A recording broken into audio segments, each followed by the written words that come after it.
Welcome back to the Reggies podcast. You're here with two blokes who could have been anything but chose to have fun instead. To the left of me is the one, the only Tom Dahl. In front of me is the one and only Quinn Jackson. And to the right of me, it's the one and only Jace Ward. How are you, lads? Fucking good, mate.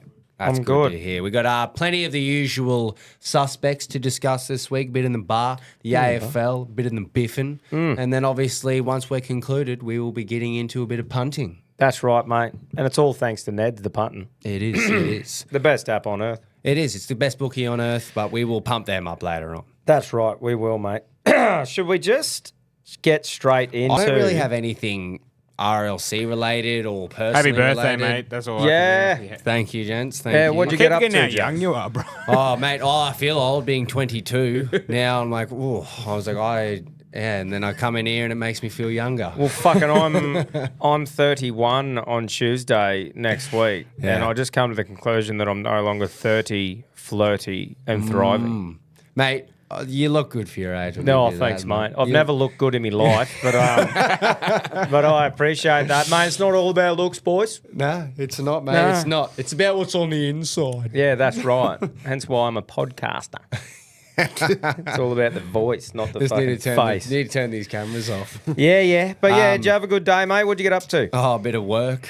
Oh, fucking fuck ripping yeah. into a bit of lagging. Yeah. That was all good fun. The shutty's done now, though, isn't it? Shutty's done now. Back to normal hours, normal shift, which is a relief. I went to the pub with Mole and had a little feed at the Queen's. Nothing out of the ordinary. You know, the older you get, the less excited you are running around the house for your birthday. But no, it was good, mate. It was good. Good. I got fitted out with some golf clubs. Yes, you did. Mate, Drum hear and about Golf Rocky, Matt. I just want to give him a shout out because, Shout out to you, mate, matey. he took the time there.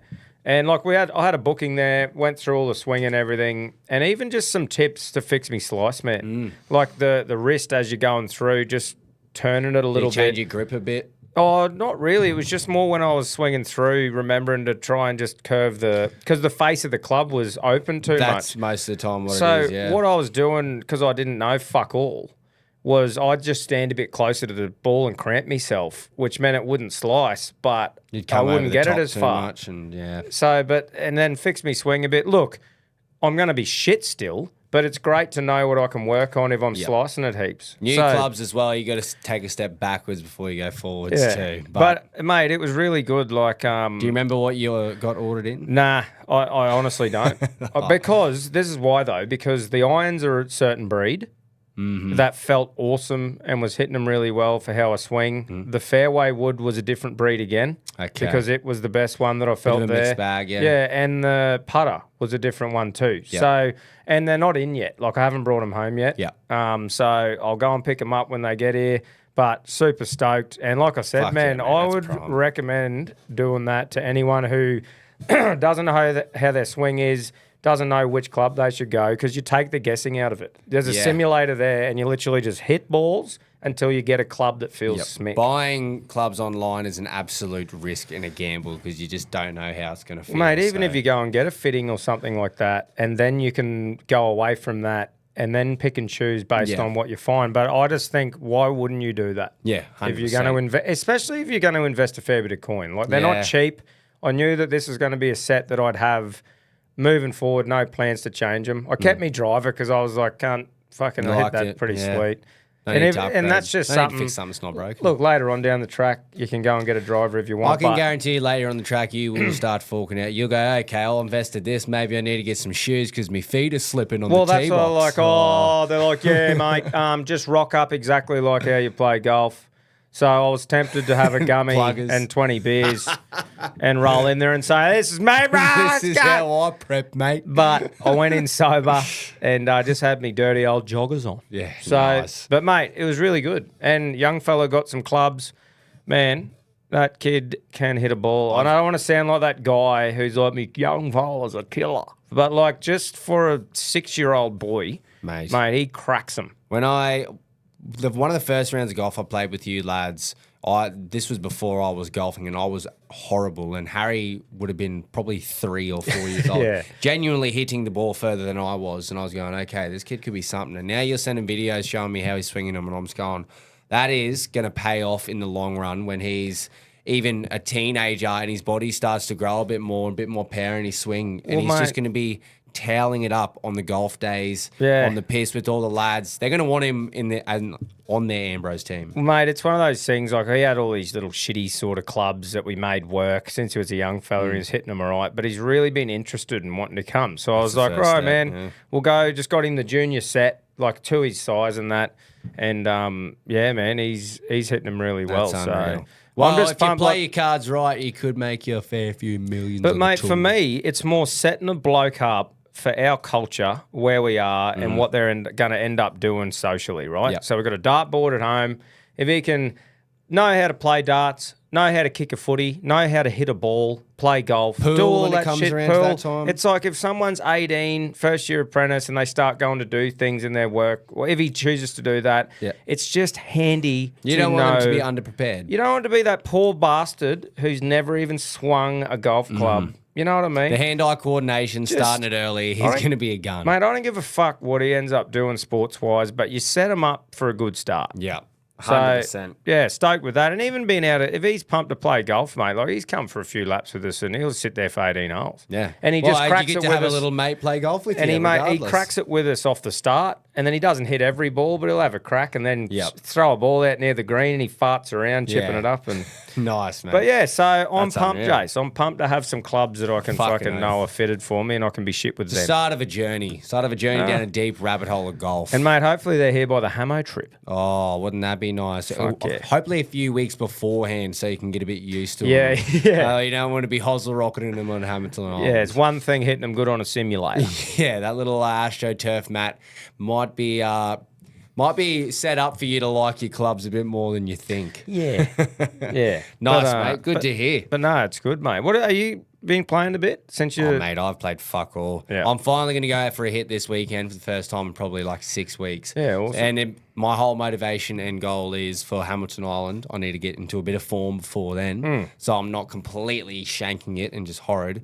And then, do you remember last year when Groper won best on ground for his live golf weekend that he went to in Bundy? Yeah. So I'm going with a few mates this year too. Beautiful. So we've got a team involved in that in October. So 2 things for me to work on my golf game and work towards and start locking in for that. But Yeah, prime. keen to have a few hits for sure. It's good to have a couple of things like that to get you to go and play. Yeah, Like, because Hamo's there, you're like, no, actually, I will go and have a hit today. I need to have a hit. Or if there's nothing there I'm to training. keep you accountable. Yeah, well, we are. It's pretty much, if I have to have a few tins on a Sunday afternoon hitting, it's training. Babe, I've need got to. I've got to train for this. It's your massive. third golf day in a row. It's me job, babe. It's literally me job. It's me job. I sit there and yarn. I play golf so I can go to this Hamilton Island trip. And I got to hit him sweet, though. I can't hit them bad in Hamilton Island. Fuck. Do you know how many hell. balls I'll go through if I'm not hitting Do you them know good? how expensive Pro V1s are when they're swimming in the bottom of That's the right, Hamilton mate. Island shore?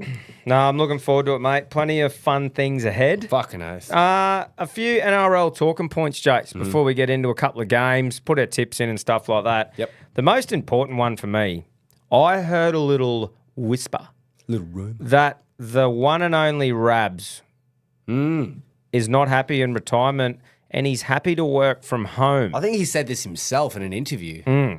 So, look, if that isn't the easiest decision of all time, with today's technology, you are kidding yourself if you're not the NRL and you're thinking, build this man a studio. The technology Make it there, work. it'll be easy to make it crisp and clean. And look, you're not going to make him do 3, 4, 5 fucking all the games a week. Give Rabs the Friday night slot when everyone's sort of, well, not everyone, but most of the community or whatever. Prime time games. And the Prime big time games, the free to air one that's also on your other things, but one game a week, everyone gets to have Rabs there or the Origins. Jace. I feel like even just Origin, like there is no one really flying the flag in the commentary game, regardless of pay TV or Channel 9 at the moment. So it is a no-brainer to try and bring him in somehow. And if it's 3 games a year for Origin, where he gets to sit in his home and you set up a studio, make it fucking work, because Origin is missing a voice in the background for the big calls and the big moments, and we need Rabs, mate. I'm not a big fan of the whole not being at the game commentating, because I feel like there's moments and there's a feeling of the game that you can't essentially get when you you can hear it, especially during COVID times when they were not at the games. You could definitely tell a bit of a difference. But there is one bloke that is allowed to sit on his couch and commentate. It's fucking Ray Warren. But Jace, let me tell you how they can fix that. You still have the audio from the box at the fucking ground, even if no one's in it, to 4D. get the atmosphere sound, and you put Rabs over the top. Pretty much an audio engineer. I think there is technologies and things that are far and above our heads, maybe not for Quinn, but they need to figure it out and they need to make it work because it's Ray Warren we're talking about here. This isn't Joe. Put it this way, brother. If let's say you weren't that interested in a game, or even if you were Friday night, if you knew that Rabs was commentating that game, I would sit my fucking ass. Yep. Unless I had something crazy on, I would look forward to hearing that man's voice over the top of a game of footy. If Rabbitohs and Tigers were playing on a Thursday night, but I heard Ray Warren in the background, I would sit there and close my eyes and just dream of times and the nostalgia I got to hear. I just think it's absolute madness knowing that he would be keen to do that, not to give it a go. He's publicly said it. Yeah. Surely there's Channel 9 now going, okay, how can we make this work? What do we need to do for you for even the Origins or the grand final and prelim finals? Get you back in for a few because the viewership for Channel 9 would go through the roof. I would choose Channel 9 and I would sit through those ads and watch that instead of watching KO and Fox if it meant I got to listen to Rabs. Mate, and you can't say that more than half of the rugby league community, probably 3/4 would do the same thing. Yeah, 100%. So, Channel 9 would get they would steal a lot of people from KO and Fox by doing that. Make it happen, even for someone. Like they do already for Origin and Grand Finals only on Channel 9, but prelims or qualifying finals or some other big just round games, that would steal some viewership. Yeah, like you said before, though. Origins and maybe the grand final. The 4 games a year, that's all you need him for. Bang, you're sorted. Yeah. So anyway, I think that's the biggest talking point in rugby league. There's obviously a fair bit going on all the time, Jace, but for me, like Cam Pereira will become a free agent on November 1st this year, and it's reported the Warriors are interested in signing him from 27 onwards. Okay. Via zero tackle. That makes sense. Mate, I think he's a really good winger. I rate him. He's just a prolific try-scoring winger. Well, when you're not massive, or like as in he's not that dude who's going to leap above people. He's not Xavier Coates. He's not Brian Toto where he's taking it out. But when you have a dude who's just got pace, he's just a winger. He's just got heaps of pace though. Like when he can turn a little gap into an opportunity. Yep. So I think he'd be a very good finisher. signing. Good finisher, and the Wars could definitely use someone like him. What about his captain and front rower / lock?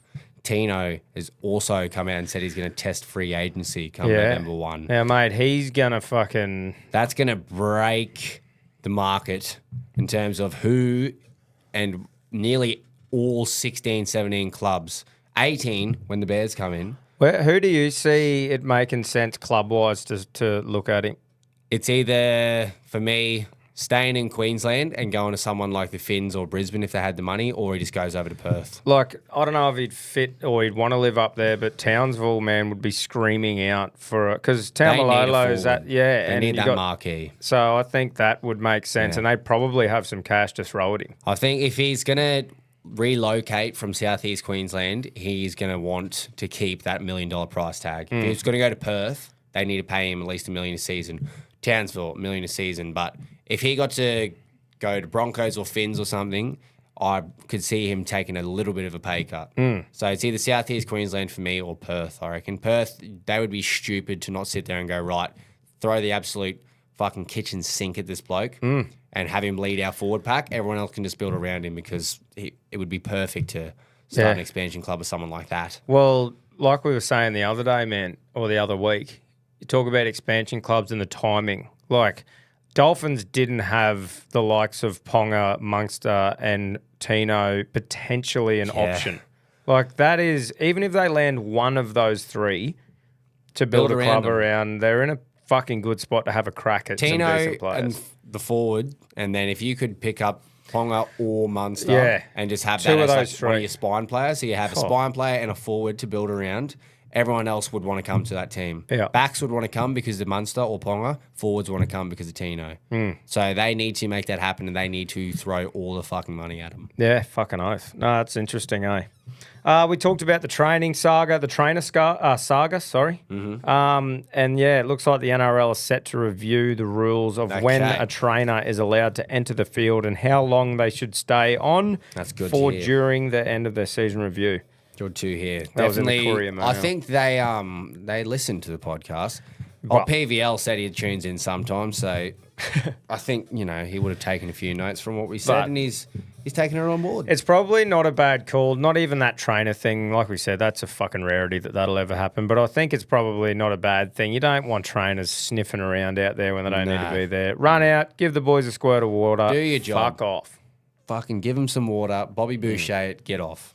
Now, Jace, in the AFL, the goal, like, what are those milestone things when the players rush the field? 100 goals in regular season. Yep. That's a milestone we haven't seen since Buddy Franklin in mid-2000s. And then 1,000 goals over your career has also been a storm. We haven't seen anything above that. No one's gone past. No one's got 2,000, obviously, and no one's gotten 200 in season. So it's 100 and 1,000 over your career. Yeah.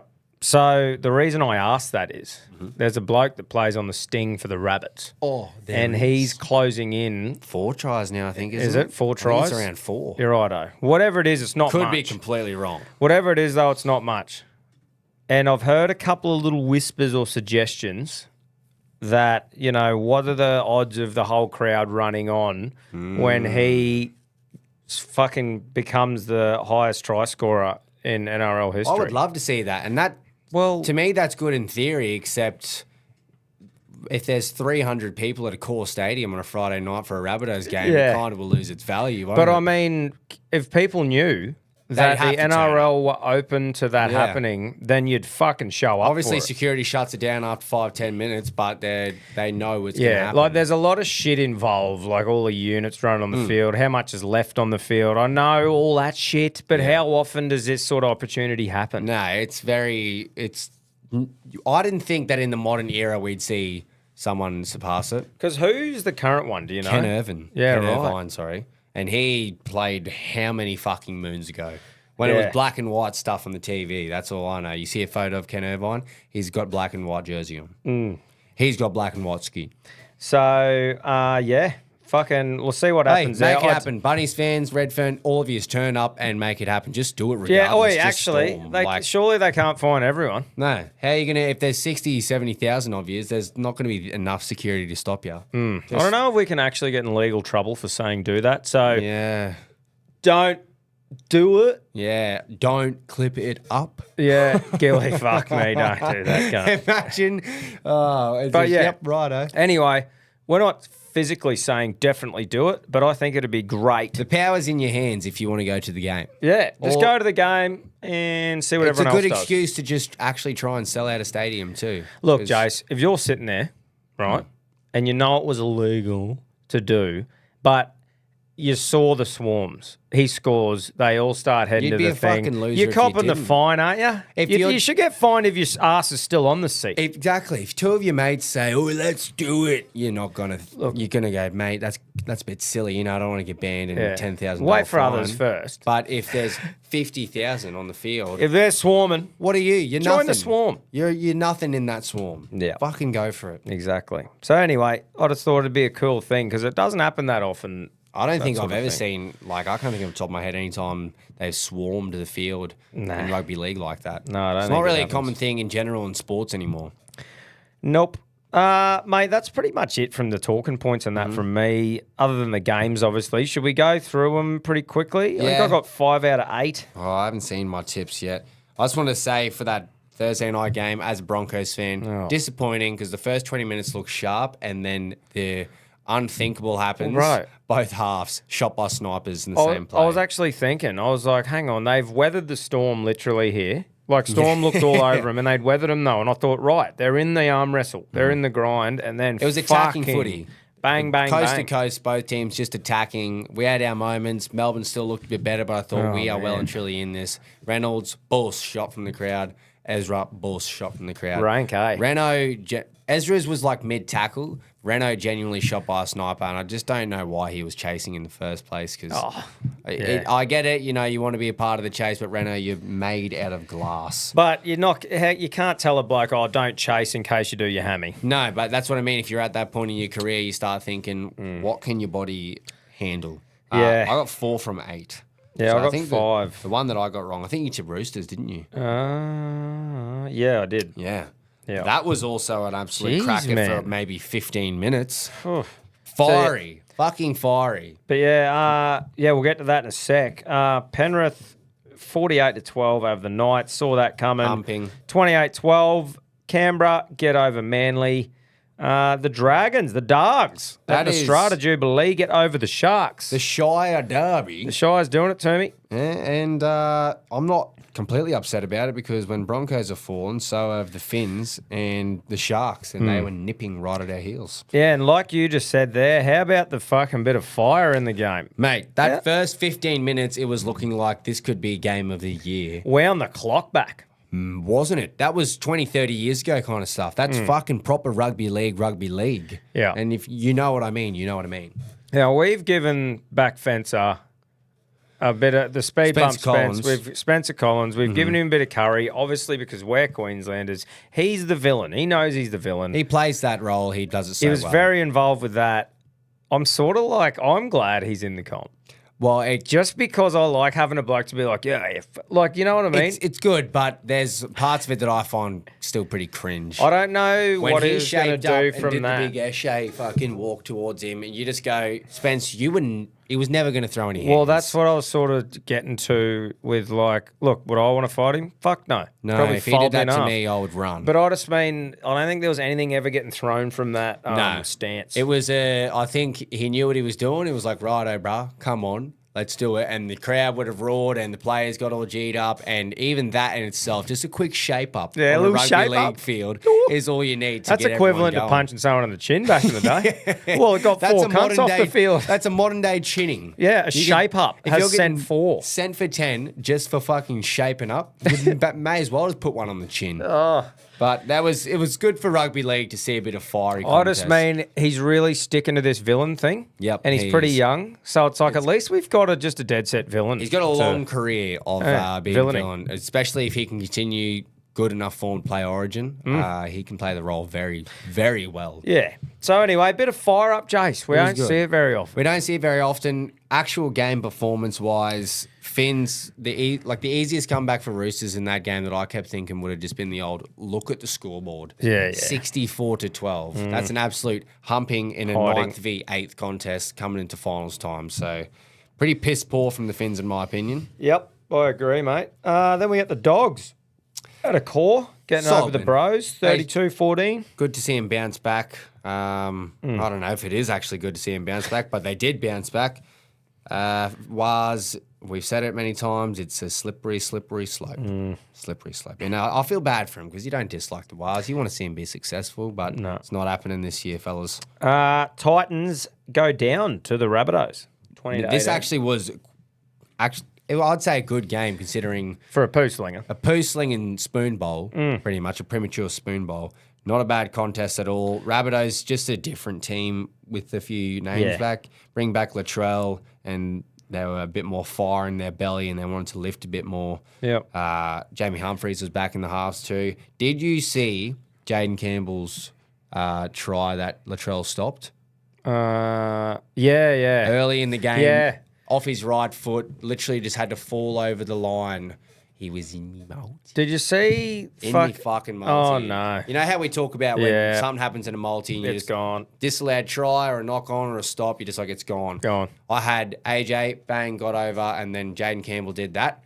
And right at that moment, I went, it's done. Turned it off and just went, nah, can't do it. Multi's not happening now. Yeah. And it was just gutting. And That- everyone in Australia that had Jaden Campbell in their multi is going, fuck. You know what you should do if something like that doesn't happen? You should send the player a text and get really angry at him and say, can't believe you did that. That always works when you send really disgusting messages to players about fucking your multi. Yeah, definitely don't do that, guys. No, that was That's sarcasm. a dick move. Yeah. If you didn't pick that up, I just had to clarify Yeah, that. I just had to clarify a little bit of the disclaimer there. I'm actually not being serious. But that was a good play from Latrell. What I don't like, and this is why people think he's a grub, is when old mate dove over, through Latrell, and he grabs Verrills and fucking slams him into the ground. Yep. Unnecessary shit. That is shit. You don't need to be doing that, Against mate. the hooker. It's against the hooker and it's Titans. He's just scooted through, scored, and then full grubs him, throws him down. It's just like, look, man, that's why you're labelled a grub. Yeah. And there's spots in the things for a grub. Would I have done that, getting the shits a hooker got through me when I was playing? Yeah, probably could have. But I'm just saying that is you why... You can get the shits. That's why the grub label's there, for that sort of shit. Like, it's like, whatever, you're going to be the grub, good on you, but... If you're going to question why people are calling you a grub, look at these little actions that you're doing in a game of round footy against the Titans. It's not Origin. It's not a fiery contest. It's like, why do you need to be doing little things like that? Well, it's just that one. It was like, dude, that was fucking... Bit unnecessary. Yeah. Another bloke who's just going to play the villain role, probably for a while. Yep. Then Para versus Cowboys. Mitchell Moses once again. What was your thoughts at the end? Well, I just want to say...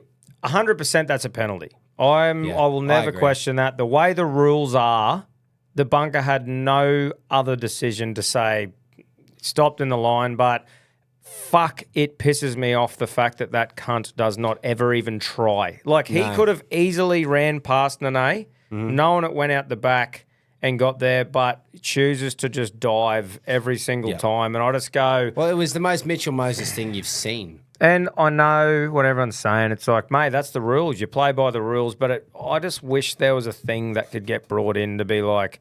Simulation. Like, at what point just, is it simulation and actually a penalty? It's just like giving people an incentive to try and make the tackle. Like, if you're impeded and you miss the tackle, maybe it can be a penalty. I don't know. Maybe I don't know what the fucking answer is. Mitchell Moses toll. He can only do it 3 times a game. But, you know, that one and blowing up. That one there, you can't tell me he couldn't have easily just skipped around and made the tackle. He could have made the effort, and he knows his way around every rule and every little grey area that he can work. And mate, he's trying to get a win for his team, and he fucking did by doing that. But it's just one of those things that you go, fuck off, cunt. Yeah. Try and make a tackle. It's because it's Mitch Moses too. Oh, it's the constant ref whining. It's the arms up in the air, and Cowboys fans would have been absolutely furious because they're going, oh, it's within the rules, but fucking hell. Yeah, and that's the thing. Let me say again, it was a penalty when it gets reviewed, but the ref even said you took a dive. I fucking agree. He 100% took a dive. Give him the simulation penalty, I say. But anyway... is what it is. Fucking Para got the win. Para 19-18. As much as Moses might whinge and find loopholes around penalties, he completely changes how that team plays. So he probably has the right to. Yeah.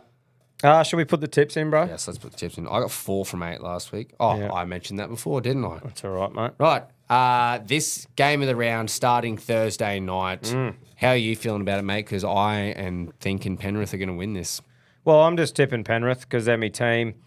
It's just going to be an absolute belter, I think. But you just look at it and you go, Penrith, Melbourne's still not full strength. They got a win against Broncos last week, but it still wasn't. You wouldn't be overly happy and convinced if you were a Melbourne fan in that game. Can't. We talked about it going into there, saying they haven't really been their dominant self. They haven't been the self that used to just drill teams after a loss and shit. Yep. So an 80-minute team as well. Like, they played good for an extended time, but that 80 minutes of constant Melbourne pressure and bounce-back footy we haven't seen in probably 2 months, 3 months. But the Broncos too, both of your halves. You can only piss with the dick you've got. At one point, and I know they had Billy Walters and Benny Hunt, but you can't see that as just dominating. That scoreline isn't what it would have been, I don't believe. If it could have easily been 40-2 in the way that Broncos normally can roll over and die. So I'm going Penrith. I think Penrith, they'll just they're on a roll at the moment. Momentum's in their favour, and this is going to be a huge win for them. I think so. Then we go Media Stadium, over in Right, New Dragons had a good win last week, which means they can't back it up this week, and it's in New Zealand. I'm going New Zealand. Has to be the Waz. Oh, this will also be a ripper of I'm a looking game. forward to this game, actually. Bulldogs versus the Roosters, brother. I'm going to tip the Dogs, But this will be a very close contest. And hopefully a good crowd at Allianz as well. Great new stadium too. I'm going to go the Chooks, Jace. Yeah. Well, Riding with the Chooks again. Well, mate, I just feel like they're right up and about at the moment. And I feel like the Dogs, because of their early start and the wins and a loss here and there, but like they've managed to stay in third. Yep. But I feel like momentum-wise, the Chooks, You don't fluke a 60-point win. I feel like the teams are closer together than the ladder says, and I feel like momentum is with the Chooks. So that's why I'm going to go with the Chooks. Fair enough, mate. Fair enough. I definitely don't think it should be 69 to 31% here. I reckon it should be a little bit closer than that. Then we go Saturday, Sharks versus the Titans at Shark Park. Sharks will bounce back. I think I read too in a little, I think it was old Clarkey, shout out to him for the info. I think I saw a thing there saying that they're going to let them have their finals match if they finish where Like in a home position. Yeah, like I think they're still allowing that to be a finals ground for the Sharks. There was something along those. There must have been for some rugby chatter. league. Having suburban grounds even in finals, not being too greedy. Yeah. That's good for rugby league. Yeah. I'll probably fuck that up too, but it was something to do with that. Shark Park has been approved to have games. They've had times where they've had to play at Allianz or a core, I'm sure of it. So good to see that suburban rugby league will be in finals footy. And then we have Suncorp Stadium. We have The Battle of Brisbane. yeah, it's a big derby. Mate, I don't feel confident about this, obviously, because we're a bit injury-ridden at the So moment. your halves, you got Corey Pakes at hooker, you got Billy Walters at 5'8", you got Benny Hunt at 7. Could be a lot worse. Man, I honestly think, like, I was talking with the big Pooh band about this today. He's a big Broncos man himself. Yeah, he loves them. And I was sort of saying with him going, Benny Hunt, like, he's had to come into this team where he's not the general. Like, Renault steering it from half, you know, he's been playing footy for so long at Clubland where he's the dude. He comes up with the calls, right? He steers the ship. Do you reckon it would have been hard for him taking a step back and trying to fit in with how they're running things? Yeah, for sure. Definitely when you look at like a team with a lot of talent too, with his young blokes who are just Broncos at times can be very erratic, and he's a bit of a cool old head. And the only times he's really not been the general is at Origin. And it's like, but it's Origin, bro. Like, you're surrounded by superstars. So it definitely would have been a shock coming to a different position. And I just feel like, who knows, man? This might be a thing where he feels comfortable knowing that he's not up against anyone. He's not upsetting the apple cart making calls. Like, maybe now that it's his team at 7. I fucking hope you're right. Well, but I mean, it could fucking work out really well for the way Billy Ben Hunt Walters plays. Playing good footy at the moment. Might be because he's coming off the bench and changes a bit of momentum. But like, this isn't the worst halves combination pairing. Like, in recent times, Broncos have had injuries. It's been Tyson Gamble and Josh Rogers or fucking Jock Madden. No offense to the blokes, but this is a lot more talented 7 and 6 that get to come in and replace. And that's the beauty and the reason why we signed Ben Hunt, I think, is to have a bit more depth. And I think it makes sense as far as, like I was saying before, there's no doubt about it. Benny Hunt, that is his footy team now. Yep. And Billy Walters will play that 5'8" role off the back of him. He's been 100%. having a great running game this year so far. There's also a chance for Reece Walsh to step up in terms of, he's got all this talent and then he's shown it all year, but the small errors and like forward passes and erratic shit that can really cost us in tough times of the game. This is his chance to kind of wind that back, get back to basics and lift, considering 2 of our main spine players are out. Yep. So I'm keen to see how Broncos approach this because me too, man. Survive this period, get top 8 footy, come finals, Renault comes back. Who knows how long Ezra's going to be back. Cobbo, I don't know if he'd be a regular starter in general anyway, so it's not a massive loss. But if we can get through this tough period, then things are looking up. But I'm worried it's just going to spiral out. Yeah. Brisbane definitely have a knack for it. Well, I'm going Brisbane, and like I said, I'm just really keen to see how Dozer goes with the team on his back where he gets control to be a Obviously, dominant I'm half. going to be tipping the Donks as well. We go to Allianz next. Para versus fucking Rabbitohs. Para versus the Bunnies, I think it's going to be Para. Para, they'll get a gritty win with Mitchell Moses just leading them around the pack. Yep. Then we have Manly versus the Tigers, bro, at Allianz Stadium, Sunday, 2:00. Manly bounce back. I think if this was at Leichhardt, I would tip Tigers 100%. But I'm going to go on the old... didn't work for me last time because tipped Dogs when they played at Combank. Tigers got up. But Manly have got to get a win some point soon. I'm going the Tigers. Fair enough, mate. Fair I enough. I don't know. I think I'd rather see him win, to be honest. Yeah, I don't want And I Manly don't to really be have successful. I don't really have a fucking agenda with that game. So I'm like, oh, well, Fair go enough. the Tigs. I like your logic. And then to finish off. Finishing off the round with the graveyard shift and the shittest game of the round. Cowboys, because it's in Townsville. Yeah, me too. I think that's all it's got to be. Yeah, mate. Well, that's me on the NRL front, Jace. Rightio. Tips are in. All Tips the are stuff's in, brother. Get a bit of AFL chat going. Not a whole lot in the off field, but plenty on field as we shape up for finals footy. Yep. Starting on Thursday night, Hawthorn with a massive upset, and they keep their finals hopes alive just when things looked a bit out of order and a bit out of whack. Are they going to slide out of the 8? They're sitting in 9th. And they get a massive win over Collingwood. A fucking massive Another one. win for Australia. 4 out of 5, I think, Collingwood have lost in the last few weeks. So that's huge. We love to see Collingwood slide out of the pole position. Yep. Hawthorn will take a lot of confidence from that win. I don't know what's going wrong for Collingwood. They don't even half look like the team they were 2 months ago. They are just so poor, ineffective in defence. They're shooting themselves in the foot in their back line, allowing teams to just get easy goals. Fly would be absolutely furious thinking what has gone wrong here. Do you reckon it's at that stage now, Jace? You know how, like, you start a couple of losses together and it gets in your own head maybe and they're thinking, fuck, what's going on? There has to be some sort of... Because everyone needs a little reality check before finals. And you need maybe a loss against a good team or even a bad team to go, right, we needed that. Let's move forward. Let's build. And Collingwood have just, since Gold Coast, they have just not looked the same. They are not in sync at all. Fremantle, Gold Coast, Hawks, they're versing good sides. They're versing top 8 sides, but it's fucking obvious. If you can't do that in September, if you can't beat these top 8 sides, how are you going to do it come finals? Yep. MCG as well. They're playing at the MCG and they're not winning this game. There's no travel. There's no excuse. It's laughable, and it's why they have the name the Collywobbles. And it is, they are showing it more than ever. Friday night, Cats get a gritty win over Essendon. I was not overly impressed with the performance. I think it's time to put a line through the chances of Jez getting his 100 goals, mate. Yeah, right. He's, how many is he at now? I think he kicked 4 or 5 on Friday night, so he's 21 goals in 2 games. Yeah. I can't see it happening. Entertaining the idea was brilliant, and it was fun for everyone, and we thought about how cool it could be seeing 100 goals in the modern day, from a modern day forward in the modern era of AFL, but I don't think we're going to see it, and definitely won't be this year. Saturday afternoon, St Kilda get a win over Richmond in a poo slinger, 56-52. Take what you can get, St Kilda, thanks to Nas once again.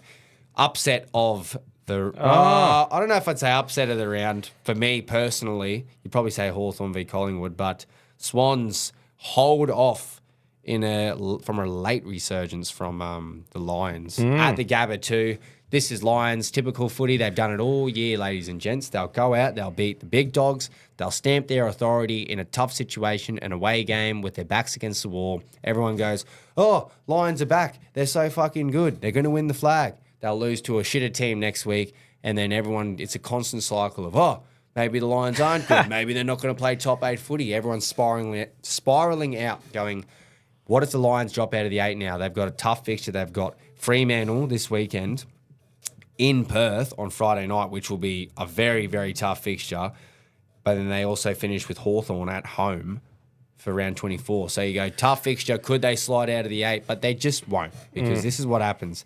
They fall asleep against shit teams, but then they lift and they rise to the occasion against the bigger teams and just beat them at their own game. So I'm not writing them off at all. I said in that little episode we just recorded before, Tom, they are my favourite to win the flag, other than obviously one Geelong, but Lions, they can just step up.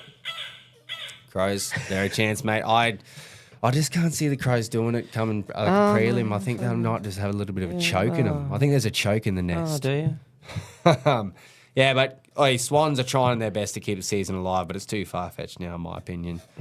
But Lions, this fixture coming up against Fremantle is the perfect example of a game that they probably will win. You go, oh, no, they've struggled. Oh, how are they going to go to Perth? How are they going to do it? And they just will. Yeah. They just somehow will.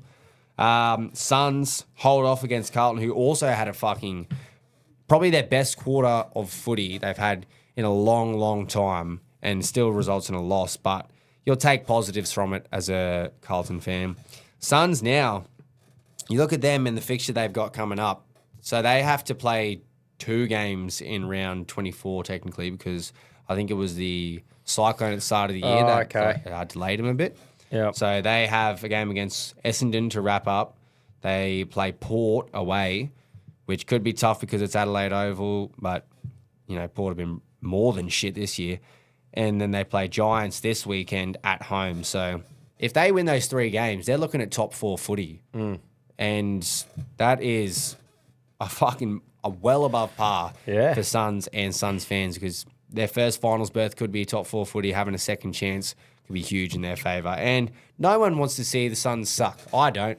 I am quite excited to see how they could potentially go. Yep. And I would like to face them how it looks like it's going to shape up. Cats second, Suns third. Would not mind that at all. Yep. I would rather verse them in Melbourne than verse one of the other big Melbourne teams. Fremantle survive against Port. Get a little bit of a late comeback here to move up to 4th position. Solid win. You'll take that. Giants get the job done against North, as they should have.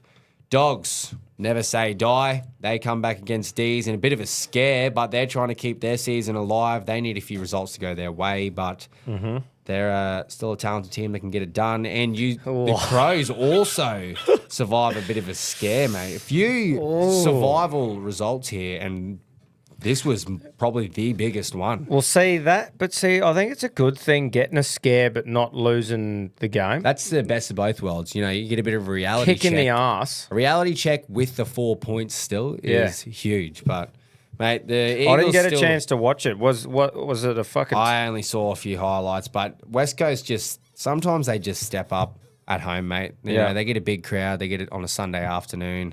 Sometimes they just step up for it, and that was a perfect example of it. So, but you're right. They get to walk away with 4 points and a win. They've locked in finals, the Crows have, for the first time in 8 years, which they were even a smoky for top 8 footy this year. So I can't believe he's just sitting at the top of the table right now, and the brand of footy you're playing is very, very exciting, Tom Dale. We fly as one, Jace. You do fly as one, mate. Just a reminder that will be tattooed somewhere on his body proudly if they win the flag. If you're new to the Reggies here, that's the bet that stands.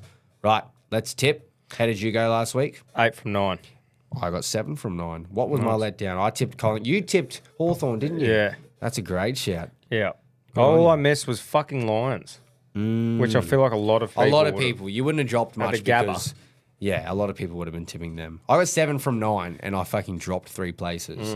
It's just starting to really shape up the way Fuck me, it should. haven't the last sort of 4 or 5 weeks been, if you're a betting man, like just your head to head? You'd want to, yeah. I've had a couple of weeks where I've gone 9 from 9 in the AFL, and I thought, why didn't I just put that as my multi? Yeah.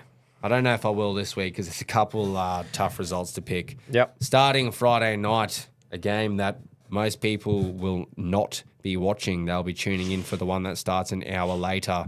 Essendon v St Kilda. I'm going to go St Kilda. Me too. Let's go 12 points. And they'll win by 12 points, but the score will be 50 to fucking 38. Yeah. Fremantle Lions, I said this before. I'm with you just from what you said. I just think, Lions bounce back. Everyone writes them off, backs against the wall, going away to Perth. They'll just get it done. They will just get it done. And then, once again, the Lions are good. So that'll be a cracking game, though. I don't think they're going to walk over Freo, but they will get the job done. Will the sun shine, Jace? This is the expansion cup, mate, and there's a lot at stake for both teams here. Who's going to get top 8 footy? I think the Suns will shine, mate. People first. I think that's a big one. Mate, people first is proving to be an absolute fortress this year. It's up there with Adelaide Oval. It is unbreakable. So the Suns will get it done here. They're going to go on a good run, and they're going to probably lock down top 4 footy, which is exciting to see. Carlton will get the win here too, out of the 2 biggest underperformers cup. Yeah. So fuck, it's hard to tip them. It really is hard to tip I don't them. even know what. It feels weird selecting them, but it's like, it's Port. They've just been as underwhelming this year. Yeah, right. I'll go with you. Hawthorn, I think you have to ride with them here based off last week's performance. That's showing what they're capable of doing. Hawthorn can pull that off at any moment, but I should give them a fucking they've just hide, it's been a while since they've been able to really string together a convincing performance like that. So maybe that's all they needed was a massive win against a top 8 team to really prove it. Hey, Jace, did you know what the fucking Crows are eating for dinner at 7:35 at Adelaide Oval? What are they Oh, eating, pies, mate! They're eating pies! Cold pies. Fucking cold, Freezing cold. fucking pies. They're frozen. They're still in the freezer. They're still That's in their what little pack. we're eating. That's Hey. what we're eating. I'm tipping yous, and I think Adelaide Oval plays a huge part here. Collingwood absolutely stink. We've The just got a Collingwobbles kick are in back. the ass out west. Is that you had a little bit of a wake-up call, but didn't really have to drop any points? Mate, You're cruising home for the minor premiership now. let's do it. I hope you fucking pump the 'em. living fuck out of these cunts. Drop them completely out of the 8. Be great. Make them sink. Fuck yeah. This is a bit of a North. bottom of the table battle down in old Tassie. I am going to tip North because it's in Tassie. They're playing at Bellarive Oval. Now, this game worries me because Does it? of how Sydney performed last week against the Lions. You just go, fuck. Just when our fixture looked really easy, we've got to go to SCG and beat a team who just beat the defending premiers at their home ground. So I am going to tip us. We definitely can get it done. I think this is good that we have a bit of a tough contest and a tough ask late in the season because, yes, our end of season fixture has been relatively easy against some shit teams. So you want that tough game to get you ready for finals footy. So I'm confident, but Sydney have proved that they can be some teams, bogey teams this year. And to wrap it up, it has to be the Dogs that will pump the fuck out of West Coast here. They're going to fight to keep their season alive, the Dogs. I would rather, in the top 8, out of the 9 teams that are probably going to be in it, I would rather it be the Dogs than GWS. If there's a team that's got to fall out and a team go in, I want Dogs in for GWS. Yep. Right, that's all I've got for AFL, mate. Well, Jace, I've got one more thing. Hit me. The Let me know. AFL have got the drizzle for shizzle. Oh, Snoop D-O double G. Oh, when I say shizzle, you say drizzle. Like he is gonna. That's sick. Mate, that Who is- the fuck doesn't want to watch the Snoop-a-loop? Regardless if you're 15 or you're 50, this is going to be fucking unreal. The Snoop. It's not going to get you pumped up. Nah. You're not going to be sitting there fucking spine tingling before the grand final. Nah, but you're gonna NRL will be- probably get the Veronicas or Oh, something. fucking Shepherd, no Yeah. doubt again. They'll have some Aussie mid-range singer from the last 20 years. But But they don't fork out the money. It's pretty fucking cool. Snoop. It is. That's one thing you Snoopy. love that the AFL do so well for entertainment value is they will throw the absolute kitchen sink at whoever to make sure. And they the get a big funniest performer. part is he will be absolutely stoned off his guts And while I he's think doing it. probably out of the 100,000 there, I think there'll be people trying their best to buy tickets, sneaking in a few gummies and a few J's, and just watching Snoop-a-loop. Oh, it's medicinal, Jace. It is. Well, it's for their anxieties That's and, you know, right. a few bit of knee pain and back pain. So, Fucking heaps. but that is cool. I love Yeah. that the AFL forks out the money for it. You know, big performers It's a over the last spectacle. few It years. adds to the reason why you want to go. Well, You just Bro. know that the someone's Super going to. Bowl does it. That's Snoop what, smokes 75 to 150 joints a day. Hey! fuck. I'll keep reading it. For shizzle. Yeah. I was just Are you for interested. shizzle just and my Googled. nizzle right now? Wow! What no, the fuck? press He the wouldn't button. even get stoned anymore. Fine. He would just be smoking like it's muscle memory. How we feel stoned Bro. would be how he feels sober. He'd be like, oh, fuck, He'd righto, freak what's out. going on? Yeah, my stoniest of stones would be his soberest of Yeah, it's like, sobers. fuck, I feel weird. Oh, Yeah, hang on. Oh my god, I'm freaking out. Give me some. But That yeah, is mental, man, cunt. even if you're not into that style of music, it's Snoop Dogg. It's fucking Snoop It's the Dogg at the Snoop. AFL Grand Final. Snoop. I just love that they Snoop-a-loop. fork out the coin for Yeah. it. Fuck The yeah. NRL needs to take notes on that behalf. Their Yeah. biggest performer of the last 20 years was Willie Mount Nelson is the only person to have outsmoked. I have heard that actually, yes. Willie Nelson. Outsmoked him. What was that like an official? You sit there, Yeah. you sit there. There's a tub of joints. A judged contest. Whoever Who can- taps first. Whoever is passes fucking the fuck unreal. out. They probably got to 150 each. Yeah. That's mental. Fuck yeah. Wow. No, Nah, good he, on the he AFL. legit said it himself. like in an interview. Oh, yeah. That's fucking cool. Is there any thing there, Quino, while Yeah. you're on the Google train, brother? Has it been released who will be the NRL? Yeah, it's Shepherd. Jace is So on. it actually is. Yeah. I cannot Adrian, believe I that. Oh, we missed our dog. Oh! Oh, no. And it won. Yeah! That alarm went off. Oh, did it? Right, so Nah, we need no, to have I another crack then. We need to have another yeah. crack. Sorry for hijacking the Snooper Loop Oh, chat fuck, there. we were finished with Snoop Loop, brother. I had a little whack on that. So we were on Yeah. Rockhampton Race 3, the Reggies Cup. Well, I Dream think Train we were on. Dream Train, we were on the favourite. Jumped to $2.60. We had a little bit on it. Oh, but look, we got a $1.14 favourite next Right, in Chase. 14 minutes. 14 so minutes. All I right. reckon we don't. Nah. I don't. We've got another race. We've got 3 races at Rocky. So 8:19 we'll set the alarm for. Yeah. And we'll have a little bit of a play on that come punt show time, eh? All right. So Right. have we got the alarm? Set? I'll do it right now. All right, Make thanks sure for it that. works this time. Must have done an AM. Oh, and it fucking won Well, too. Yeah, that would have been fucking nice to watch. Oh, but yeah. hey, the money's in the account. Oh, That's- yeah, I that's just what saw matters. it. It's fucking Nedley. Ooh, it is. It's in a little orange, right? What? 8:19. Yep, 8:19. That's when it Righto, jumps. Righto. Happy days. Right. Bit Okay. of biffing, boys. So, UFC news. They've just struck a fucking massive deal with Paramount This and is CBS. huge. So it's only in America at the moment. But shout out to VPN.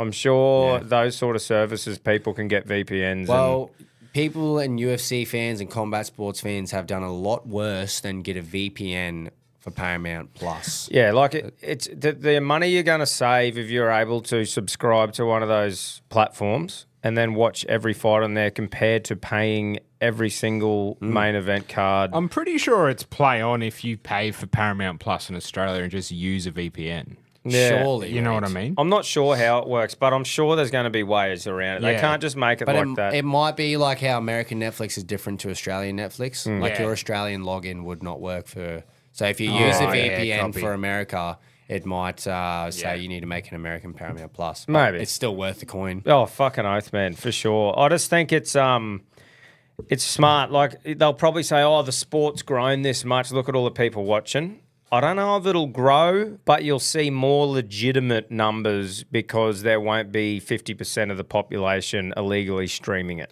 Yeah, 100%. You know? Everyone will be like, you know what? I'll pay for the subscription, and you'll get casuals like myself on a Sunday afternoon watching the pay-per-views that you go, oh, I'm not spending $70 on that. Like, I don't mind them, but if it was on at the pub, maybe I'll tune in. Yeah. There's more of an incentive to just watch the more casual fights of the people that you don't really know, but it's still a pay-per-view. So I think it's a fucking extremely smart business move from both Dana and Paramount Plus. Yeah, it's like 7 billion, I'm pretty sure. Ridiculous. Surely the fighters now are going, okay, Dana, we want a little bit more. He's just coin announced he's too." giving out bigger bonuses. Yeah. See, yeah, Bonus, there you go. bonus amounts are increasing. Yeah, awesome. That has to be one of the most lucrative, like viewership in terms of like streaming for sports deals in history. Surely. Yeah, it's pretty impressive. Has to But be up I there. think that's awesome for the average punter, though, to be able to Yeah. access it, The watch it, average get rugby involved. league UFC fan too. Well, that's the thing, man. You're going to be more invested because you're going to see more fighters and know them when those big cards come up, you know? Yep. So, yeah, I think it's pretty cool. There's a fight card on, No Limit fight card, August 20th in Sydney. So that's next week. Brock Jarvis is fighting on it. You got Michael Zarafa and then Nikita Zoo. Nice. So, A few big Aussie names. few Aussie boys having a crack. Be worth checking out. So fucking keep an eye out for that one. Steve-O got the win after a fucking shaky start in the UFC over the weekend. But a win's a win. It is. Battled some serious adversity in the first round. And then I thought did really well to come back and get the win by decision. I think it was definitely round 2 wasn't crazy, but he definitely won round 2 and then was pretty dominant in round 3. Pretty cool to get like rocked in the first and then to grit your Persevere, teeth. yeah. That's shows signs of a fucking very tough fighter. How And many people just roll over and die after that? Yeah, exactly. Or you're sitting in the corner after round 1 thinking, holy fuck. What have I done? Yeah, Yeah. fuck. So that was cool. Love seeing Aussies do well. And then obviously UFC 319 this weekend. I am fucking really pumped. This is huge. I was saying before, it feels like a bit of a, I don't know, with Volk or Whitaker or Steve, you know, there's a bit of Aussie bias. This is like a completely neutral fight. But I'm so excited regardless because I don't care who wins. Dude, I'm so invested in the main event. The main event, Dricus and Khamzat are both such entertaining fighters. They're good behind the mic. Like everything has led up to this where you just go, I don't care who wins because no matter how or what happens, it's going to be an entertaining fight. And we'll get to it in the punting because I'm pretty much solely betting on UFC this weekend. But I just feel like Khamzat, right? He could come out and just go fucking crazy in round one and get Dricus down. I think he definitely gets him down. And he could just fucking grab him and tap him out 100%. But I just feel like a fresh Dricus has every chance of withstanding that cyclone in round one and half of round two. And I feel like if Dricus can get through that shitstorm, I think he outworks Khamzat rounds 3, 4, and 5. And, man, he's paying $7.70 something to win on points. That's mental. And I just go, just value alone. If he wins, it has to be on points, you'd think. Well, or a late finish when Khamzat's absolutely gassed. Fuck, I can't see Khamzat getting knocked out. He won't get submitted, man. No. Yeah. He'd have to be absolutely fucked. He could get knocked. Yeah. But So it's just, I just think it's literally for me 50-50. And the only reason I'm going Dricus is because, one, I think I'd like to see him win. And two, I just think the value's there. It's either Khamzat in round 1, possibly 2, or if it's past that, I think Dricus. Yeah, if he can withstand the early pressure, for sure. It's like, Very if there's anyone interesting who fight. can withstand this psychopathic fucking killer, it's someone like Dricus who's so unorthodox. And I feel like with Khamzat, right, you know how he used to just sprint around and he'd yell at everyone and have this like Crazy persona. I feel like in the last couple of fights he's really settled down. Like I saw a clip of him going up to Dricus shaking his hand. I feel did like see he's that a lot too, more yeah. level-headed. Didn't you is say the- before when he's had a kid? yeah, he's had a kid. Maybe that's just grounded him heaps. Yeah. I love what he says. Like, he's been calm. He's like, everyone's like, are you worried about Dricus? He's like, oh, look what I just did to Rob, and Rob took Dricus down. Yeah, he's not literally. worried at all. Yeah.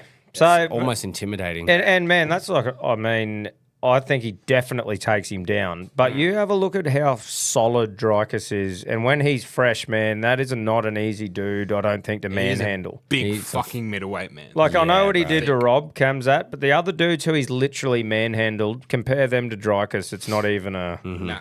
comparison. So, such a cool fight to look at. Fuck yeah. Like, if Dricus wasn't paying so much, I wouldn't be adding him into the bets. I just think it's much closer than what those odds are. Yeah, 100%. I thought looking in the market, I was going to go, okay, maybe Dricus $2, Khamzat like $1.80. I could not believe it's near $3 just for head-to-head for Dricus. I'm like, holy fuck. Because this is the other thing. Doesn't feel fair. I haven't tipped fucking Dricus once. I've always tipped against him, and he's always been like, Always nah. proved you wrong. So it's like, righto, brother. Let's fucking I'm riding with you this time. Yeah, and it's like Khamzat's a favourite, so you're not even putting the mocker on the bloke. It's more going, righto, bud. No, yeah. I reckon you might actually do what you always do and just find a fucking awkward way to Somehow win. do some weird grappling, overhead striking, cardio running around and just get it done. So, a few other fights on there. Kai Asakura fighting Tim Elliott to kick off the main event. I think Kai Asakura gets a win there. Then we go to MVP versus Jared Cannonier. Look, I just feel like this one for me is suited for MVP just to stay at that range, come in, pick him off, and I think MVP by points. I just can't see Jared Cannonier doing Is enough. MVP ranked? Or is he still... Not in middleweight yet, bro. He was at welter. Okay. Yeah, he's at the back end of his career. I think he's looking to stay at 185. And I just feel like that speed that he's got going up is only going to help him more. If he was up against like Ian Gary obviously took him down and managed to keep him down. I don't know if Jared Cannonier is that high level of a grappler. He's more just an all-rounded solid fighter. Yep. And I just feel like MVP it's suited for him just Only to pick man him to beat apart. Shara Bullet, man. Yeah, Yeah. exactly. So I'm MVP there for sure. This next one I feel pretty confident as well with Carlos Prates against Jeff Neal. Jeff Neal's a fucking solid fighter in that. I just think Carlos Prates is like right coming through. He lost against Ian Gary, but Ian Gary's proven that he's a very good fighter. Yep. I just feel That's gonna be a bus stink, bro. I reckon. I'm tuning in there. I'm going Prates by knockout. Yeah. I think. Nice. So agree. I just feel like he's just going to be hungry as fuck to prove a point. yeah. Then we go Lerone Murphy fighting Aaron Pico in the co-main event. Aaron Pico coming over from Bellator. I think it's Bellator. And yeah, it's an interesting one. We've seen these Bellator dudes come over and seem to struggle in their first sort of fights against decent UFC fighters. And I feel like the UFC are purposely putting them against cunts who know are good fighters to sort of be like, welcome to the big league, son. Yeah, this is a bit of a taste of what you're going to get. The only thing I worry about is that Pico's a wrestler. Like, he started as a wrestler. So it's like there's every potential he just finds a way to sniff him, makes it boring, keeps him down or whatever. But the pedigree of Lerone Murphy being undefeated and being in the UFC for a while, I think, and he's an underdog too, Lerone Murphy. Yeah, okay. So I don't really know. That's a fucking 50-50, but I'll go... I'm going to go Pico. I'm going to go... the name. I think I'm going to go Pico Old to... onion and tomato on top of your guzzi. Yeah, actually, I'm not going Pico. I'd like to see Lerone Murphy win. I can just see the old sniff happening. A lot of talk around this one. Volk's keeping a really close eye on it because with Movzar injured for a long time again. Potentially could be his next opponent. Volk. Yeah. True. Yeah. Yeah, because it's featherweight. And like Quino said, because Mo's, how do you say it? Movzar. Yeah, that one. He Movzar. He was meant to fight Pico. Yeah, he was meant to be the dude sort of with the next shot. But like Quino said, if he's injured, there's a bit of room to move. And then, obviously the main event. So plenty going on, boys. I'm super excited. Quino and I will actually be doing a fucking a live companion for it with a host of Pop with Alpha That'll Bloke. be good fun. Fuck yeah. Yeah, man, it's fucking fun. So I'm just really excited to sit there as a fan and watch that main event. Yeah, 100%. Just a fan. You don't care who wins and just hopefully see Just an go, absolute let's brawl. fucking see some loose Fuck shit. yeah, cunt. Fucking oath. So that's fucking pretty much wraps up all I got, boys, for the sport. CTC, Captain of the Week. Have we got any fucking thoughts Well, there? you tell us where you can go and what you can do with CTC, and Well, I'll mate, have a little thought. You can go to the country companies and cop a hat from the Knuckler and the team whenever you want, however you want. Get on there, get amongst it, and go to countrytruckercaps.com to design your very own. It's a great setup they got. You go on there, put all your brand things, your logos, your sayings, press go, get sent, comes to your door. Fucking great. Brilliant, mate. Brilliant. It's a good setup. That wasn't pre-recorded too, by the way, ladies and gents. That was off the rip. All I could think of is maybe AFL for getting Snoop D-O-double-G. Maybe that, Locking or it in. maybe UFC for fucking signing that's a good shout, Paramount yeah. and allowing punters to... Dana being a bit of a greedy dog because he gets a lot of coin, but he's opened up a pathway for rugby league punters and biffing watchers. For people, for have more of a bar, chance. for bar fans to get watching a bit of bar. To watch a bit of bar, have the chance to see more of those little bar fights that you don't really usually watch. Wait till I call him after this. He's going to be pumped. Oh, mate, he's going to be stoked. Yeah. Well, Yeah, fucking- we'll go UFC and Dana. that rapes. Whoa. Does it? That rapes the punch show. That wraps up the sport show. Stay tuned for a bit of punting. Field is set, ready to run. Stand by for a start. And they're racing. Give them a cheer, Australia, wherever you're listening. What a win in a cup we'll never forget. Oh, yeah, boys. Time to do a bit of punting. It's time for a bit of a punt on the ponies, on the UFC, on the bar, on the AFL, you name it. There's only one bookie that can bring you all of that, Tom. Who is it? It's Neds, mate. It's our little orange mate. The show is full of little orange mates, and Neds is just top Neds of the is the heap. biggest and the best little red mate we've got. That's right. They're excellent. So get in there, get amongst it, download the app because it's fucking Nedley. Fucking oath. Jace, I think we should start off by saying our boy Zamoya is finally ready to go. He's ready to go. He's having a little dirt jump out Tuesday? tomorrow on Friday. Oh, Friday. So yes. Little tester. And then if things all go to plan there, he's got his first proper trial on my birthday, Tuesday the 19th of August at Eagle Farm, I believe. awesome, man. I'm It's so such a good excited. feeling. We spoke about it before. We had a little chat to Cam as well, and Yeah, that'll from be Pulse next week. Racing, so you will hear that. But good to get some insight, and it's just a relief after all the patience we've shown, all the ownership group, and just Reggies in general, because this is the firstborn. This is our boy. Son of the show. Son of the Everyone show. watched it all unfold. It took a fair while, but we're here now, ready to give it a crack. He's 3. So regardless and of the result, it's just good to get to this position now where we can see a bit of light at the end of the tunnel. For sure, mate. I'm super excited, and so should everyone. Yeah, Fucking- absolutely. This is exciting times, the Reggies podcast. That's right. It's good stuff. Shall we hear the print clip, Jace? Yeah, because Yeah. I'll finally be in it with a little multi we got up. Yeah.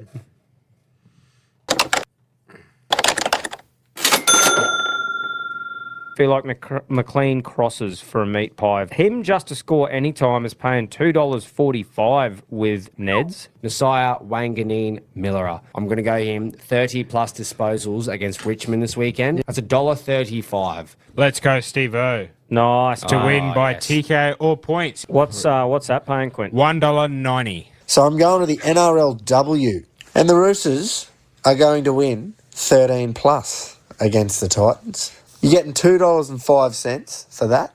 So that's my all-in leg. First time we've had double digits. Oh! $12. Come on. Old boys versus young guns. Let's go. Moonee Valley, race 3, number 6 to Kiko. 3 units at $5.50. Let's go, old fellas, attack. I've got a horse that I like today, lads.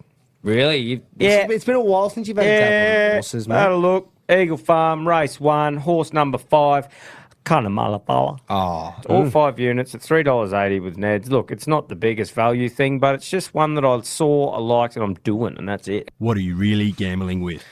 some great winners there. Yeah, it was good. Man, that yours all in was just good. It felt good. A $12 multi. The all-in multi is built off the back of some safe legs, not necessarily high-paying odds that you just think it's a shoody, and it's $12 odds for our first all-in And sometimes you see value, and it just so happened that a few boys found a bit of value and were confident in it, and that's what it's all about. So $12. It's good to that's get a the ripper. monkey off the back, isn't it? It is, Finally, mate. since the segment has been reintroduced, to get a good win in it, and I think it's just set the platform now, and the floodgates are going to open. Mate, it's set the bar, and we may as well go straight Let's in do to it. the Neds all-in multi, obviously brought to you by the one and only Nedley Neds. Yeah, get in the group, the Reggies, fucking share your bets, share your tips, do all that sort of stuff. It's good. So, Jace, do you want to kick things off this week, mate? What would your leg Can, be? mate. I discussed it in the sports segment earlier, but I like the Lions as a bounce-back team this week, heading over to WA to verse Freo, and there's a young bloke, the Norm Smith medalist, Will Ashcroft, who is absolutely tearing teams apart. So I'm going to have him for 25 plus disposals, paying about $1.40 with our mates over at Neds. So I'll start with a bit of a safe leg. Hopefully the boys can boost the odds for me there too. Beautiful, mate. I love it. My leg, I'm just going MVP to win, paying $1.53 in the biffing. I just feel like it's set up for him. I feel like it's a good bet, and he will win at $1.53. That is my leg. Nice, mate. I like it. Quino, what are you serving us this Carlos week? Prates to beat Jeff Neal, $1.42, thanks to Nedley Neds. Easy, should be easy peasy. Put him in Nice. a knockout for your personals, but we're going for the shorty. Beauty. So we got I'm two, surprised he's paying that much, to be honest. 2 bits of biffing. Some Yep. AFL. We'll see what Big G1 has to wrap up for us. won. Well, boys, we've done it. We got the all-in home, and look, I'm just glad that you've listened to me and brought back this segment, because I've been saying all along it needed to come back, and finally got it over the line with yous, and yous agreed with me, and a couple of tough weeks there, but we've got a win now, so let's keep it rolling, eh? Yeah. Well done, fellas. I am going to stick fat with the NRLW. You know, why fix something that's not broken? So I'm going to go to the Brisbane Broncos women versus the Parramatta Eels women, and I'm just going to take the Broncos women to win 13 plus. You get $1.46 for it for Broncos 13 plus in the NRLW at home. Surely. Yeah. Nice, Yeah. I like it. So we've obviously gone a bit safer this week in the odds department, but Tom, what are we getting? Mate, so, and this is what it's all about, Jace. Like we said, we found some good odds for value last week. This week, we've all just found something that's probably around about what it Well, should the all-in's be. not about juicy odds, and if we get juicy odds, it's because we're just lucky blokes. That's right. So what's that's paying? It's $4.18 with Neds. Feel like it's a pretty good, safe bet. So if you want to follow that in, get in the group because we put them all in there. And, yeah, let's go. Ride with us. The floodgates are about to open and come down on Neds. They sure are. Righto. Beautiful. Nice, mate. Shall we, now that we have the all-in segment cleared, the print clip cleared, shall we get into a bit of old boys betting? Yeah, let's get into a bit of old boys betting, mate. Rightio. Did we get... so you had a win in the old boys, didn't you, with Cunnamanafella? No, that was in the The champs. champs, was Yeah. it? Okay. Well, I've been swinging in the old boys. Yes, you have. Pedro got up with Takiko. That was a fucking brilliant run too. But he only got about a 15-unit return. So, look, the gap's too far and too big anyway. 15 units is pissing in the ocean. Yeah, But, it's good for Pedro to get himself off the mark. yeah, he'll take a bit of confidence from that, I'm sure. Hopefully not too much, though. I'll start off with the old boys. I'm going to go plain and simple here. Need a swing. We need to get a few units back on these bastards. Definitely. So I'm going to same game multi Roosters versus the Bulldogs. I'm not brave enough to pick a winner here, but I've got some try scorers that I think is a multi you'd quite like too, Tom. Starting with Jacob Preston. Didn't score last week. Has to be due for a little short ball, dive over. James Tedesco. Been killing it all year for the Roosters. Probably going to be... Yeah, probably going to be Dally M medalist. And then into Jacob Kiraz, I think is still playing fullback for the Dogs. Let me double check that. And I think even if the position will change, if he is fullback or wing, he's going to score. He is fullback, I've just confirmed. You're getting a whopping $26 with Neds for that. So if I slap all 5 units on it, we might get a bit back with these bastards. So that's 3 legs. 3 legs, 3 try scorers, 2 fullbacks and a second rower. You're getting $26. Good odds. So that is juicy in my Love opinion. that, Jace. Good job, man. Thank you. Let's hear from Pedro. Reggies, old boys versus young guns. Righto, keep the winning formula going. Give us a horse race tip and a footy tip. Right, I'm going to go Saturday to Rosehill, race 8, number 12, Denman Star. Anna Roper on its back, young up-and-comer jockey. And the horse loves the distance. It's coming off a second a couple of weeks ago at Rosehill. It's a great turn of foot at about the 200. Watch it fucking pull away. It's a great each-way bet at $10 odds and $3.30 a place, but I'm just going to go straight on the snoz. 3 units, thanks to Neds, $10. Great odds. Fuck yeah. Righto, remaining 2 units. I'm going to go 3 anytime try scorers across the 3 different games on Saturday. Alright, we got Jalen DeGroot, scoring everywhere. Shibasaki, he's due. And Will Penasini, he'll back up from last week. Nice. So, thanks to Neds, I'm going to get $17 odds for that multi. Fuck yeah, Nedley as. All right, old fellas, let's go. Attack. Interesting. I don't mind the Shiba bet because he is well due. He is due. Very Very much so. due. I think he got a double last time, or he at least definitely scored against Finns last time they played at the start of the year. So he might live for the Battle of Brisbane. Might do, mate. Nice, Pedro. Nice, mate. Right, What are you going? I've got to keep having a bit of a swing, and what better to swing on than the swinging itself? Swing on the swing. I've got a 3-leg swinging multi, and I've gone how they win. So I've gone Michael Venom Page to win by points. I feel like he just stays wide, cracks him, keeps out. Cannonier's a tough bloke, so I don't think he gets a finish. Then I go Carlos Prates by knockout, by KO. I feel like he just puts a good one on Jeff Neal and puts him down. And then for value, Dricus Duplessis by points, paying $7.75. That all up is giving you $35.80 for those 3 legs, and I'm going to chuck all 5 units on. That is ridiculous. And I think if Dricus does win, it has to be on points. Well, I it's can't either- really personally see him finishing him. I can see it points or later rounds if Khamzat is absolutely fucked and it's just relentless and the ref stops it. I can't see him like knocking Khamzat Well, I hope out. not. I hope he does go the distance now because $35 odds for that. That'd be a nice little comeback in the old boys, wouldn't So it? that's my little swing there, mate. Nice, mate. Swing on the swing. Maybe that's the formula. Usually when we're betting UFC, it's a little bit safer. It's like, oh, yeah, I think this should happen or I want it to happen. This is genuine swinging on swinging. That's right. Compacting. Let's hear from your old boy. Boys, punters, Queenslanders, the privileged, rocket trophies raring to go. Old boys versus the young guns. All right, we're off to the NRL this weekend. 3-leg multi.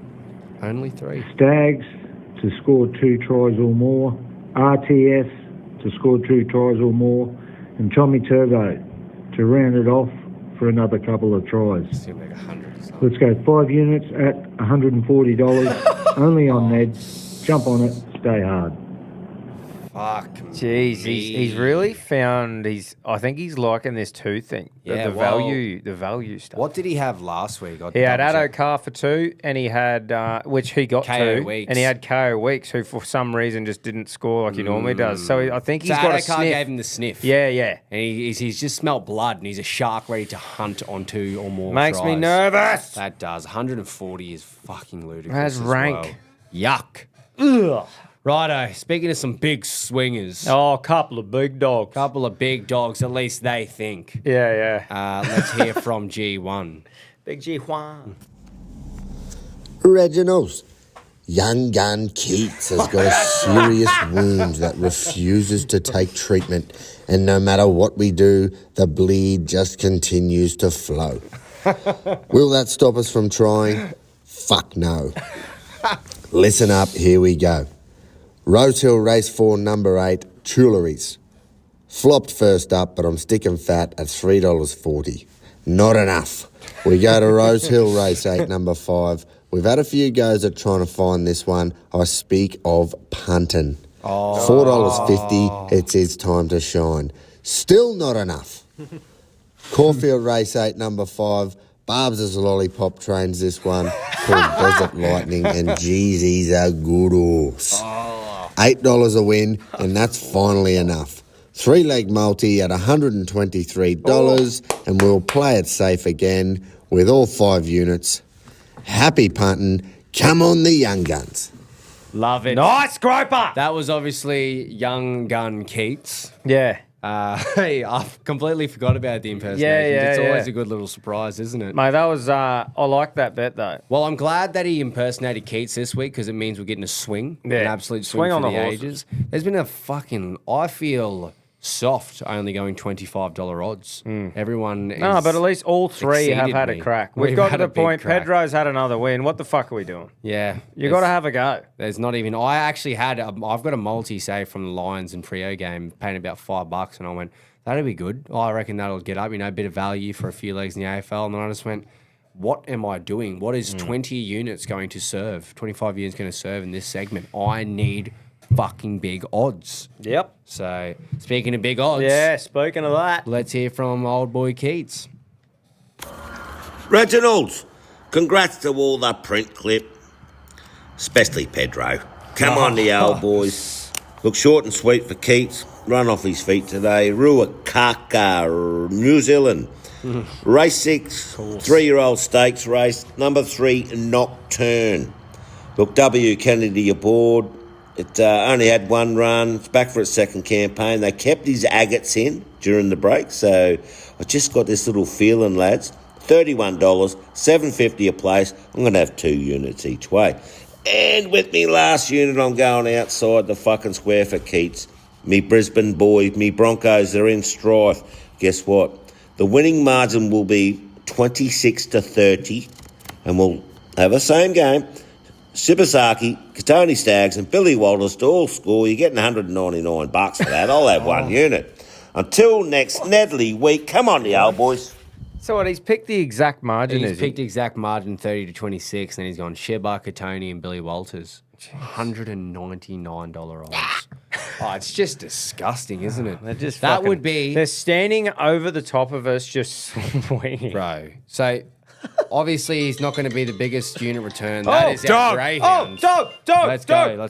Well, that works perfectly, though. That does. That wraps up the old boys. Who's this brought to you by, Jace? This is brought to you by Love a Greyhound organisation, the selfless organisation running out of Southeast Queensland and Central Queensland. They help rehome former racing greyhounds. If you want to get involved and you want to find out more information, head to loveagreyhound.org.au. Now, we missed Shout out watching to- our first race, Jace, did. the Reggies race, and we won on it. But luckily, this one's called the Reggies as well. Lucky we have 3 of them each week. Shout out to Ken Booty for making that possible, part of the Rockhampton Racing Club. Yep. And we went City Way. It had the best time on the sheet. That was it was our in box formula. 1. It's not the favourite, but we just had a little itch. The That only it'd thing go that could well. really upset me here is if Quinlan got revenge on us at $41. Oh, no, odds. Jace. I don't- 46 it's up I'm to. touch wood, but has the absolute blows. $5.50. We're on the number 1. I think we've got a green light here, Tom. So Yep. it's time to go back to back. Personally, Come on, let's go back Let's to go back. the one. Oh, okay, bit of a okay. rank start. It's rank slow. start, man. It's just slow. Oh, bit of a burnout. Okay, come on. The 5 is just streaking. It is, isn't it? Coin toss, I think. Or toss the coin. Oh, okay. Needs to die in the arse here. Yeah, no, we're I think we're cooked. absolutely no hope We here. are Yeah, shattered. The 5 is just led and we'll win. or the 8. Oh, the 8's coming. I hope the 5 wins because we were never going the 5, so that's good. Anyway, look, we recorded the wrong one. We had to have a go again for you because we missed it. And we had to give our good mates at Love a Greyhound Foundation a good shout before a race. So, I'm not too fast. mate, once again, it's just fucking unreal stuff having 3 races on a Wednesday night at Reghampton, named after us. We've put it forward towards the council of Rockhampton and said, what are the chances of it getting changed to Reghampton? Well, I can't think. It's yeah. in review at the moment. Could be a bit of a long process, but we will make it happen. Well, I'm pretty confident. I'm pretty confident we've got the legs for it. Yeah. Okay. So that's old boys versus young guns. Now we've got a couple of good mates of the show. Great Golf friends of the stable, show. TBR stable, B1, B2, Tom Barbary, Tom Button. That's all you need to know. A couple of fluoro redheads. They are glowing. Glowing. Fucking they're sponsored by Banana Boat and And they are bananas. that's right. So who should we hear from first? Well, mate, it has to be B1. And then does. we'll hear from his young fella afterwards. Yep. Reggie! B1 Barbary back again for the banana segment, fellas. Listen, I don't think I've backed a winner since G1's been away. You might be right, TD. I might just need a little fucking polly in to get me back on track. But guess what, boys? I might not have fucking backed a winner, but neither's B2 McButton. Anyway, boys, this week I'm going to have a 2-leg multi.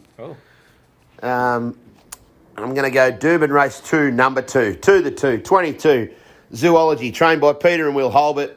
Young Robbie Thorburn to take 3 kilos off, down to 56.5.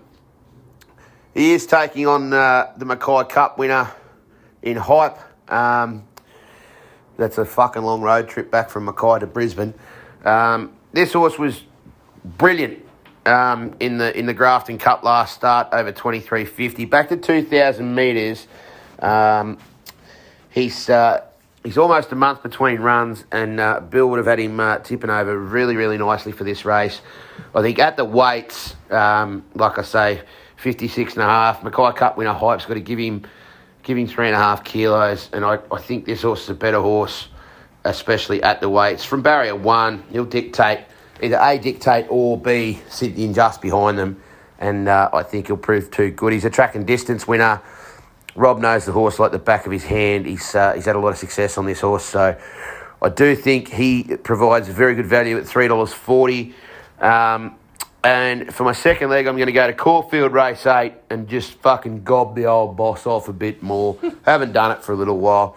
Caulfield Race 8, the PB Lawrence Stakes, Group 2 event, number 5, Desert Lightning. Big Dick Benny Mellon to take the reins from barrier 1. He's got good first up form, this horse. 5 starts, 2 wins, a second and a third. He does enjoy Caulfield. I just think from the gate, barrier 1, he's going to posse up just in behind him. Look, not a race with a shitload of speed, but that's probably to this horse's advantage. He can sort of come up and, honestly, from barrier 1, here to shock from barrier 11 is going to fucking go like the clappers and try and get across. So he might even be able to hold the back of the leader and just get the suck run in behind him. And at $2.50 the place, I'm going to have him the place. So I'm going to have race 2 at Doomben, number 2 Zoology to win at $3.40. Into Caulfield race 8, number 5 Desert Lightning at $2.50. That'll give us $8.50 for the 2-leg multi. And I'll have 5 units on that, boys. And, hopefully just keep fucking building this lead. So if I don't get a winner this week, hopefully when Grapes is back in a couple of weeks' time, he can give me a couple of fucking little with the poly, and we'll be all back to normal again. But there me bets this week, lads. Keep it stiff. Happy punting. Nice, Barbary. Well done, Barbs. Well done. Good stuff. He's sitting, I don't know if you say pretty at the top, but he's comfortable. You can tell he's comfortable. He's not too worried. Yeah. Maybe that's the position that Butts wants him in, mate. Yeah, he might be right where he wants him. Maybe he's ready to just grab him while he's not looking. Let's hear from the great man and see what he's got. He's a little bloke. Never gets old. Reggies, TBR here for the banana segment. This week I'm going to go to Brisbane. I think there's one early, and I think there's someone else on this banana segment that probably won't tip it. So I'm going to get in and tip it. I'm going to go a multi because we know I'm a slut for a multi. I'm going to go race 1, number 2, Cavalryman. Lindsay Goff stable. I like this run first up. Second up, good record. Up to the mile, I think that's going to suit. And I'm going to put it in for the first leg. Second leg, I'm going to go race 2, number 1.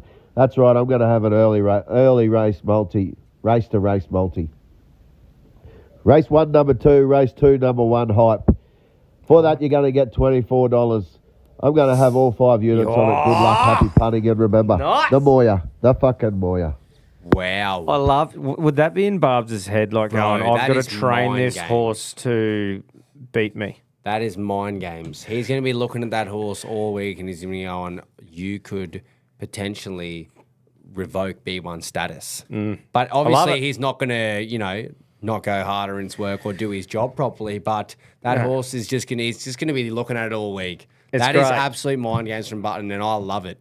It's great that it's early too. I love that it's early. Race 1, race 2. Imagine that, just double barrel straight off the fucking go. And at the end of the day, mate, if it wins, the whole golf stable wins anyway. Yeah, so that'll be a positive either way. That'll be very bittersweet for Barbs. He'll be shitting himself if that gets up in race 1. He'll be going, okay. Yeah, he'll be sniffing around the back of the chutes in race 2, doing a bit of mischief to that horse. He'll be polying that horse. Yeah, that's right. No, he won't. He doesn't perform animal cruelty. No. Right, that's all from the bananas. Good to hear from them once again. Sure is. Tune in next week, actually, because we'll have a good little yarn from them. Yes, that's right. We've got a bit of an episode for you next week where we talk to both the boys a bit more in depth about their stable, about coming into the Spring Carnival. It was some a great big chat, news actually. Coming out of the TBR yeah, stable exciting as well. stuff from TBR. Also Cam from Pulse Racing Thoroughbreds. So, yeah. Good chat leading into springtime, I reckon. Bloody oath. Right. Wrap it up. We've got all of our segments done. There's one left. The champs. Who do we have this week? I know who we have this week as our listener. It's Shane Bennett. Yeah, it is. Great friend of the show, I think we can say. Yeah, we definitely can say that. The weekend down in Brizzy, I remember him. He's an absolute legend of a bloke. Yep. Now he gets his chance to step up and see what he can do for the listeners. Big Shano. Shano, show us what you got, brother. Righto, Reggies. Shano here, or Shrek. Super coach from Tino. Happy with all that. Who gives a fuck? Righto, straight into it. Plenty of time to yarn over coming weeks. Caulfield race 8, number 2, here to shock. Loves 1400, loves Caulfield. Ran in some good horses last prep. But I think he could give this lot something to catch. At $7, I'll have 2 units on that. Doomben race 8, number 6, Termagant. Loves being in work, this horse. It's, I think, 4th up and peaking, gets raw ground. Back to Doomben is a massive plus. Drawn the car park, but if it settles somewhere near mid-pack, should be coming home strong. Currently $8.50 at the time of recording. I'll have 2 units on that. Then for my last unit, I'll be having a 3-city Race 8 multi. So Caulfield Race 8, here to shock to place. Doomben Race 8, Termagant to place. And Rosehill Race 8, what I think could be the best of the day anywhere, number 5, Puntin. I just can't trust fucking Rosehill. I'll probably get rained out, which is why. But I'll have that to win. All 3 legs. That'll add up to $28. Happy punt, lads. Talk to you next week. I like it. I like This is the a bloke confidence who it knows ends. his Talk to you horses next too. week. Talk to you next week. It's always it's the ultimate mic drop. It's good value too, both of those bets. That is. Like even the single Sounds one. like he actually knows a fair bit about his ponies too. Spot on with Rosehill. Good luck. You may as well bet on if the Rosehill or Randwick meet is actually going to go ahead or it'll be abandoned at this rate. Yeah. It is fucking swimming constantly. Yep. Right. Well, off the back of that, I'm going to Doomben. I'm heading to race 9, and I think this little bloke is the one to beat here at some juicy odds of $7.50. Slippin' Jimmy.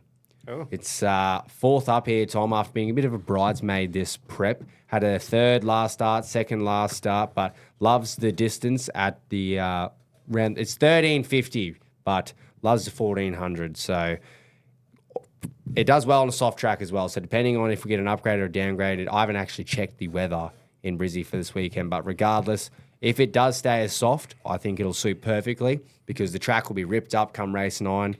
Should do fine. You got Jace McMurray on board too. So a bit of omen with the jockey name, but I think David Van Dyke will have this this gelding ready to roar for this race. To wrap up a Doomben, $7.50. I'm just going to slap all 5 units on it for the win. Nice, mate. Good stuff. It's my favourite of the day, and I think $7.50 is just It's far nice too when juicy. you find something you like around that, eh? Mine's around that too. Look, I'm not going to be a broken record. I've spoken about it twice already. Purely for the value point, I think it's way overs. Dricus 5 points, paying $7.75, all 5 units on. That's me. Love it. Worth a shout, absolutely. Right, let's wrap it up with our fearless leader once again.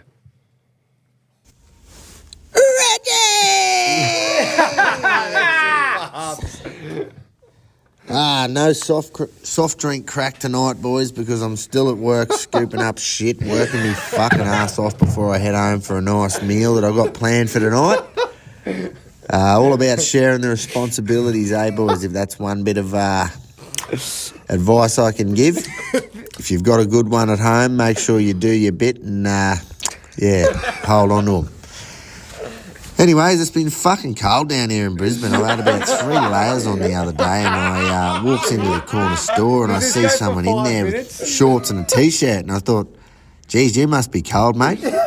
But he mustn't have been. Anyway, on to me bets this week, lads, and I think I found one here at Seymour on Friday afternoon, and yeah, I'm getting on Moody's cock, so shut up. Race 6 at Seymour over the 6 furlongs, boys. Number 13, Bohemian Angel.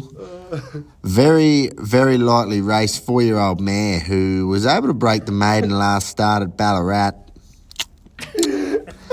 Right down the bottom of the weights, gets a nice little 1.5 kilo claim with Emily Posman booking the ride, and I think she'll be very hard to beat. And I tell you what, Moods might hear me from up here in Brisbane if this horse looks like winning at the furlong. Let me tell you. The favourite Regal Might from Mick Price and Michael Kent Jr. looks an obvious danger, and the undefeated Star of Beirut for Henry Dwyer. Only had the one start, obviously, but was an impressive winner on debut at Mildura. And Mildura is actually where I grew up, if you didn't know, so I've seen plenty of good maiden winners at Mildura going to bigger and better things, don't you worry. But anyway, after all that dribble, we'll finally get to me staking plan, the odds for me bet on Bohemian Angel, and I think we stake accordingly, boys and girls, and have a 3 unit to win, 2 units to place at $8.50 and $2.80 a place. So that's Seymour Race 6, number 13, Bohemian Angel, 3 units at $8.50 a win, and 2 units at $2.80 a place. Keep it stiff, lads. Happy punting. That's the best. That's the best one. That's the best one. He has left that for last on purpose too. Fuck, Mate, can I me. just say that his calls have been very entertaining. He's had to have studied and listened to multiple ones on repeat because he has nailed every sort of like just mannerisms and stuff, and everything, and the way people bet. Well done, big fella. The slopping.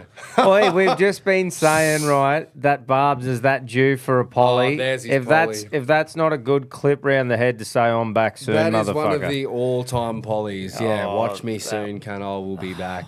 We have What out a a way to bloke at the finish. shops. I went down the street and saw Yeah. some bloke in He was cold, but yeah, he must a bit. Yeah. Anyway. What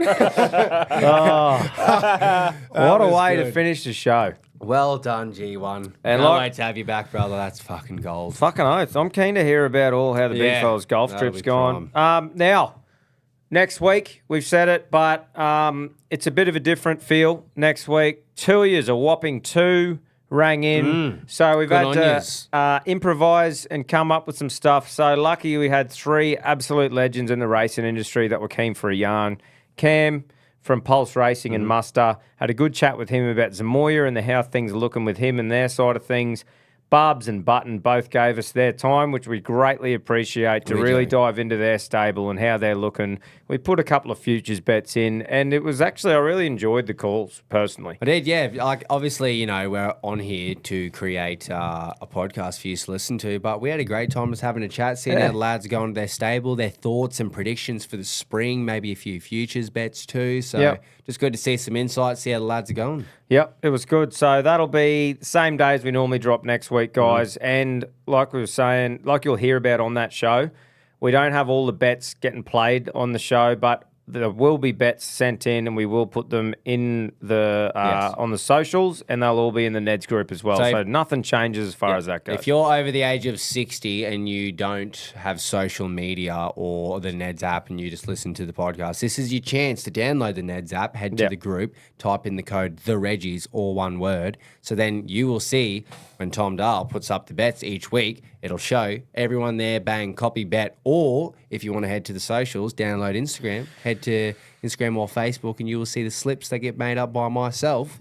Bang. There you go, Everything boys. covered, no excuses. No. We've Look, done our bit. Look, what we could have done, Jace, is we could have went, fuck yous, we're having the week off. Yeah, we want a week off, you know. Things are just too busy. We're just not But doing nothing. we don't do that, boys. We come show in, up. We show up. We fucking put our content for you for free, and you couldn't even give more than 2 fucking calls. Pathetic. So, you know, Plan B came in, and I think it was better anyway, Tom. Fucking, Yeah. I had a great No, time. but there was one, the opening call is a ripper. That is a ripper. That is- Stay it is tuned a- for that one. Shout out to Corn Dog. On the Corn Dog. That's a ripper. And yeah, like we said, shout out to Ned, shout out to everyone listening. Love yous. Get in the group, get amongst it, and have a fucking ripper weekend.